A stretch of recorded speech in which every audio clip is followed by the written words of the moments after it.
Hello friends, welcome back to Wizards and Wildcards. In this video, I'll be going over all of the UI improvements that I've made to the game. As you can see, a lot has changed. Gone are the days of the bland gray background. All of what you see right now is temporary developer art, a mixture of free-to-use assets, textures that I ripped from a D&D map-making tool, and some AI slop. Sometime this summer, I'll be commissioning an artist to make hand-drawn replacements for everything in the game, including the cards. And I'll be using the state of the game as it is right now as a guide for what that artist should make. So let's go over some of the changes, and we'll start with a background image. Your perspective as the player is from the top of a castle, overlooking your fortress's exterior walls. Your home is under siege, and the enemies are camped right outside your gates. Your opponent's back row is the edge of their encampment, and when they move forward, they will approach to attack your gates. Your back row is laid out across the courtyard, and when your cards move forward, they will climb up the walls to aid in the defense of the castle. Your opponent's resources are displayed atop their war tents in the top left.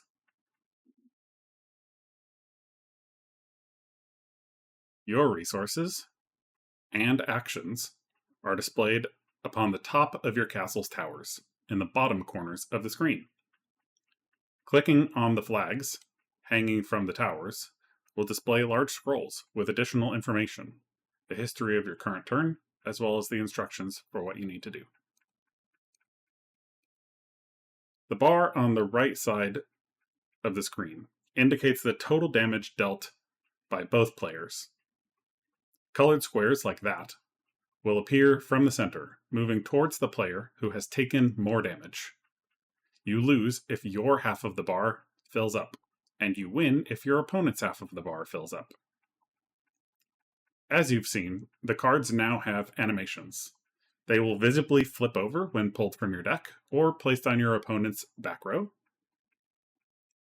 Slide across the screen into your hand and around the board. Lurch forward to smack into the slot that they're attacking, or wiggle in frustration when they cannot attack or they deal 0 damage.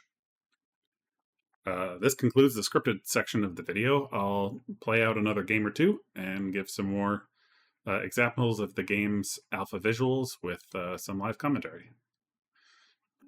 So, what should we do here? We've got some cards. We've got a 2-cost ammo card. Oh, why did I only get one? Hold on a minute. What happened there?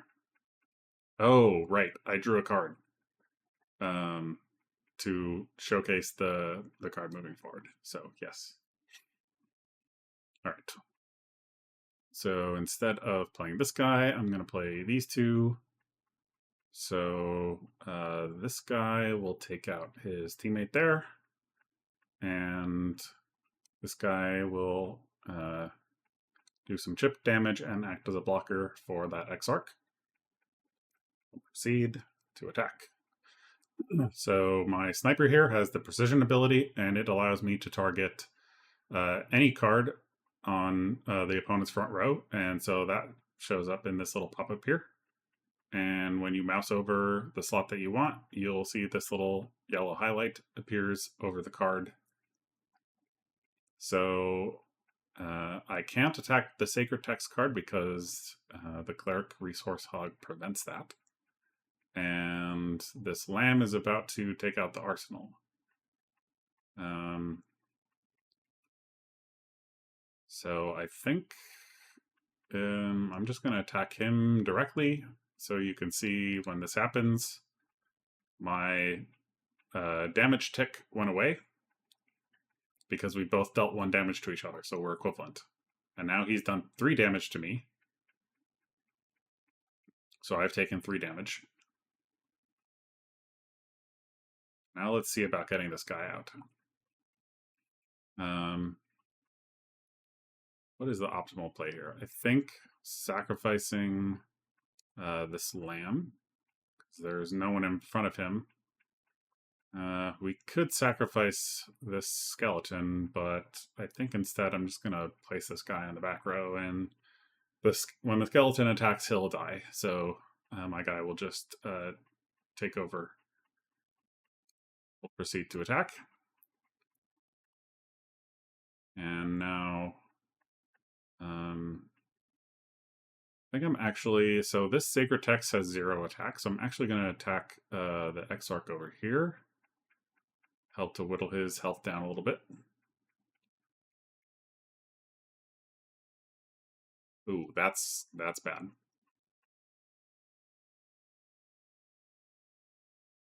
So he's going to one-shot my Arbalist. So I need to do something about that. I need another card at least.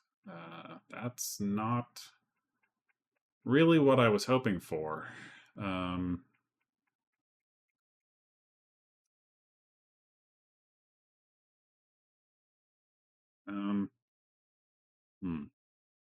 Okay. I think I'm going to gain a soul in order to move towards being able to play this guy.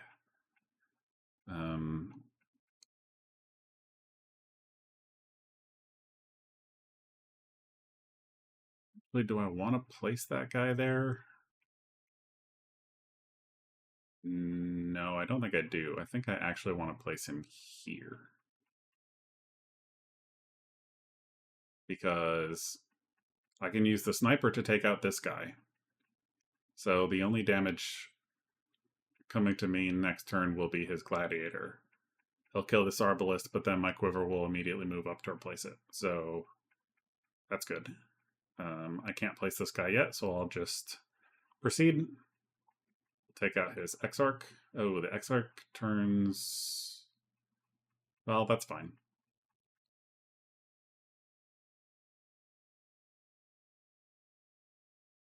Oh, he used the Clergy's ability immediately. That's interesting. I didn't expect him to do that. Usually the NPC waits 1 turn before using...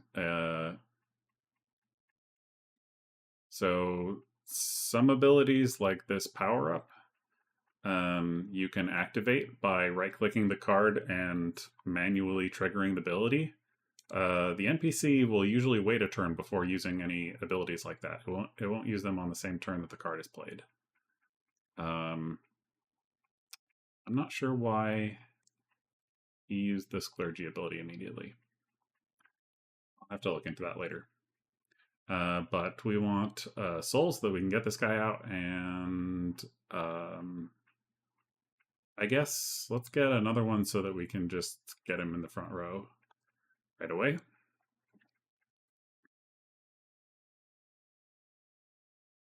Now, what's the strategy here? I like having this Sacred Text, so this guy doesn't have any attack, so he's actually kind of a good... he's kind of unintentionally acting as a defense for my sniper. So I think I'm going to just keep him there. I don't know if I should poke the gladiator or if I should deal damage directly to him. I think chipping at this gladiator is probably the move. Is that another high cost? Oh my god. Okay, I'm in trouble here. Oh wait, no, I won. Yeah, I forgot. Okay, so so this is what I was talking about before. If there's an action that you can use on the card, it'll show up here. So I can power this card up, spend 2 souls to increase the attack by 5. So his attack is now 5. And I will do 7 damage directly to him, which is enough to win. Proceed, attack, bonk, bonk, bonk. And I win, which shows up here. I should probably have something display on the screen rather than in this little window. That would be a good idea. Let's see, how long have we been recording? 10 minutes. We'll play another game. This is the when you first launch the game, you'll be presented like this. So you can choose your classes. So in that instance, I was playing as a ranger and a warlock, and I wasn't playing with any of the subclasses. So this time I'll just turn them all on. And now I create the NPCs deck. Same deal, I'll turn on their subclasses, and we'll get more of a variety of cards. And now the game starts. It's a coin flip on whether you or the NPC goes first. This time he won the coin flip, so he went first. And now it's my turn. Getting Vampire Bite out early, getting a Scavenger with Vampire Bite out early is very powerful. So I think I'm going to gain an ammo in order to play him, and a double attack actually is super mega good. So I'm going to gain a soul so that I can play him on the next turn. So we'll play my Scavenger there and my Quiver there. That should take out, well, oh, yeah. Yeah, that's fine. So the Vampire Bite ability, whenever this card deals damage, it increases its health by 1. So that includes dealing damage directly to the opponent as well. So if he's just hitting an empty space, he's gaining health for free, which is insanely powerful. Let's see what the NPC does. Played a Temple Guard, which is fine. So the Temple Guard, oh yeah, clerics are normally strong against warlocks, but the Temple Guard has an inverse strength. So playing this guy here will actually one-shot the Temple Guard and then get a second attack. That's great. Okay. So this is what I expected to happen, right? He didn't use those Cleric Resource Hog abilities until his second turn. I don't know why previously they were. That's a bit strange. Hey, we got another sniper. I'll take it. Let's get him over here on the right. And Demogorgon one-shots, takes a second hit. And then both of these guys clear his board. And that's game, because the NPC does not...